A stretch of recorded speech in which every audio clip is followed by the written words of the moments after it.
شوهر من همیشه کفر میگوید، نعوذ بالله. خدا و قرآن و پیامبر را فحش میده. من از دست این کاراش خسته شدم، چه کار کنم؟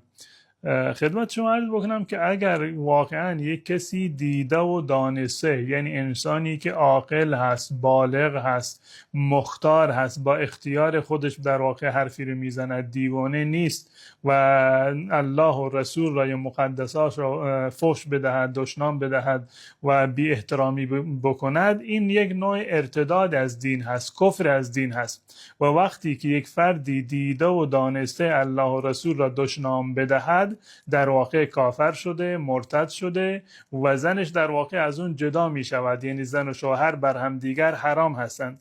اگر واقعا شوهر شما انسان سالمی هست، دیوانه نیست و تحت اجبار نبوده، با اختیار خودش دیده و دانسته الله و رسول را فحش داده و ناسزا گفته، در واقع کافر شده و برای شما اصلا جایز نیست که در کنار این مرد بمانید و زندگی خودتان را ادامه بدهید. یعنی این که شما بر هم دیگر حرام شدید.